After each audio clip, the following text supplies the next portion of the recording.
Stu here for Mobile Geeks, and right now we're taking a look at the UMI X1 Pro, which is a very affordable kind of 100 US dollar. We got this for I think 77 euros online from a retailer called eFox, and it's a 4.7 inch Android phone running on MediaTek. So it's a very, very affordable phone. It's an example of one of the more affordable phones coming out of China right now. So let's get quick into the box. You see it's a very simple kind of package involving a USB. This is the European USB charger and also a USB cable. Here's the phone. It's nice to see that they've also added a screen protector here. Nice touch. Okay, let's just get straight to the phone. So yeah, 4.7 inch handset.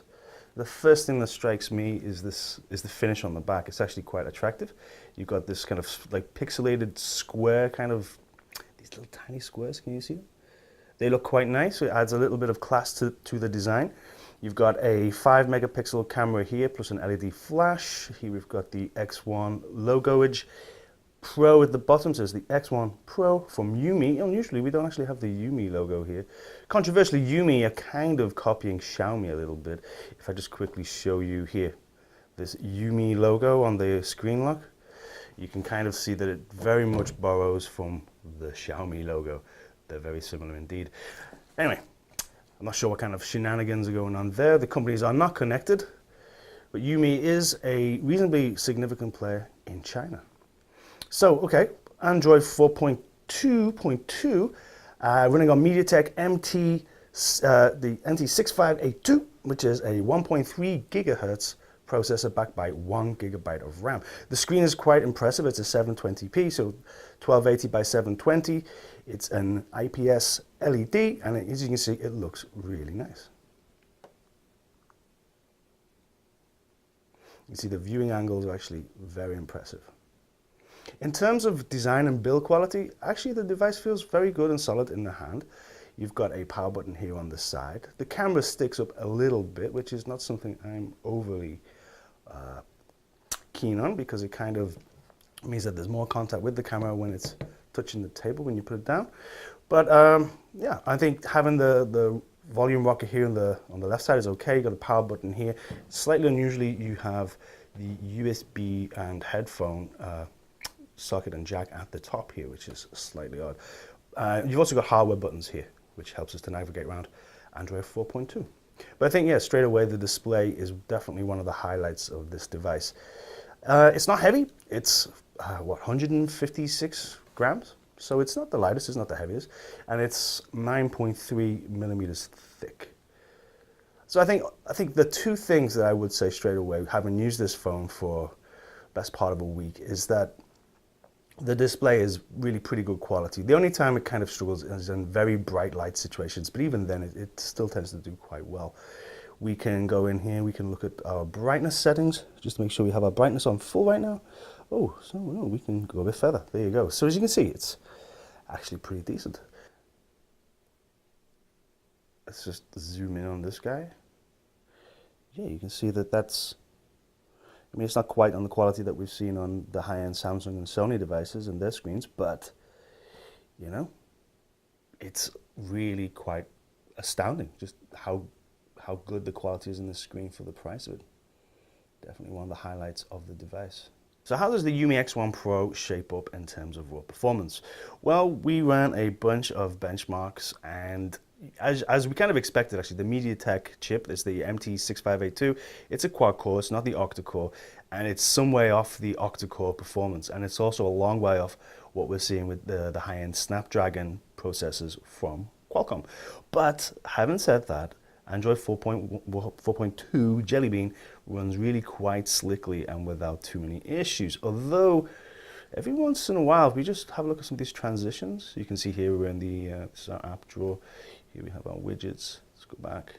So it's doing things pretty well, but just watch this. Did you see that there's a slight lagginess every once in a while? Having said that, you can still play games. You just might have to turn the settings down a little bit. And if we open and close a few apps, Let's have a look. Okay, let's run CPU Z. You can see that the MediaTek core, you got all 4 cores going here. But everything's pretty slick. I mean, all of the apps that we've used on this phone, and I've used it for quite a few days now, it works really well. So in terms of performance, don't have any issues, but then again, it's not going to win you any kind of performance awards anytime soon. Internally, you're only getting 3 gigabytes of storage. This is one of the major issues I would have with the device. If we go into settings and then take a look at storage, you can see here that we have a total of almost a gig here, and then we have a total of almost 2 gigs there. So yeah, the whole device only has 3 gigabytes of storage, which I think is pretty damn scrimpy. Although having said that, you do have support for micro SD behind this cover here. I might also add that the battery life is pretty good. You're getting a 2000 milliamp hour battery, and I've used it for a whole day. Where are we now? 84%. Yeah, I mean, I've been using this already. It was on a full charge just an hour or so ago, and I've been opening apps, I've been doing things, we've been even running some benchmarks, and the battery has not drained completely as we have seen before on some of the cheaper devices coming out of China. So in terms of software, it's Android 4.2. This is, I guess, largely restricted by the MediaTek processor. Currently, MediaTek aren't supporting 4.4 KitKat on all of their processors. So here we're stuck on 2. If I pull down the right-hand side, you can see I have my notifications. I can then click here and we can get our quick access to several other, this is vanilla Android. This is exactly as you've seen 1,000 times before on a lot of Android devices. You see you've got regular apps here, you've got calculator, you've got your camera app, FM radio, file manager, email, calendar. This is the same calendar I've seen on most vanilla Android devices. But overall, I don't have a problem with it. I think the software is actually, it's pretty slick, it's pretty basic, but that's kind of the way I like it. I don't like being pushed into an ecosystem as some of the larger vendors try their best to do so. And we get everything, all the important stuff like Play Store, Gmail, and the apps that you actually need are already here and installed. So I think UMI are doing a very good job on the software side. When it comes to cameras, though, the same cannot really be said. We just look at some shots that I kind of like the way you can swipe from gallery. Yeah, it's kind of the same as Cyanogen and a lot of other vanilla Android installs. So here you can see, this is a photo I took just outside in the park a few days ago, and it does kind of look a little bit pixelated, especially when you get in there in the detail. In fact, I mean, this one here, yeah, if you get the right light and right conditions, you can take a half decent photo. This is not too bad.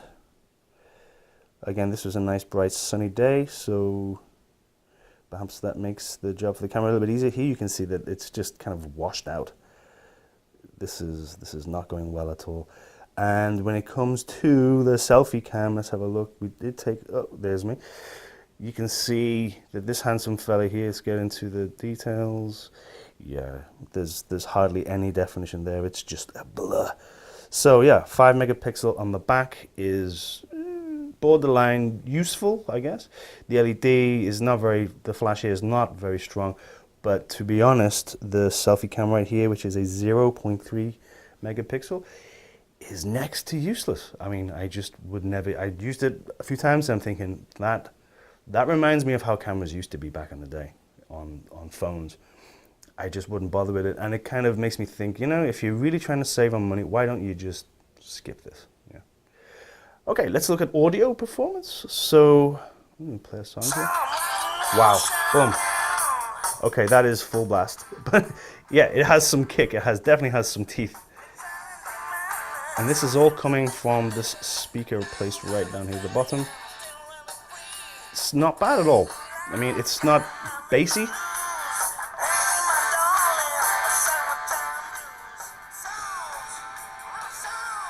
Yeah, so I think in terms of audio, I would say that, yeah, it's doing a reasonably good job. Right, so in conclusion, the UMI X1 Pro, I would have to say for the price that this is really quite impressive. And the highlights for me you have a pretty slick Android user experience. It's a nice vanilla kind of, almost similar to Cyanogen in some respects. The display is also another highlight. I really like the display, and I think, just generally speaking, the build quality also is totally solid. The power buttons, do I prefer? Yeah, I don't know. I don't mind if the volume rocker's on the left-hand side. I can deal with that. But yeah, I mean, there's nothing about the design or build which I don't like.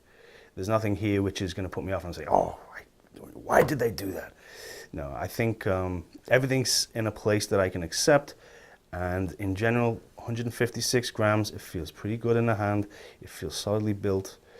Yeah, I think for $105, I would definitely recommend, at this price point, if you're looking for a 4.7-inch Android phone, the UMI X1 Pro would be a very good choice. This is Stu from Mobile Geeks. If you like more of this stuff, remember to subscribe in the link below.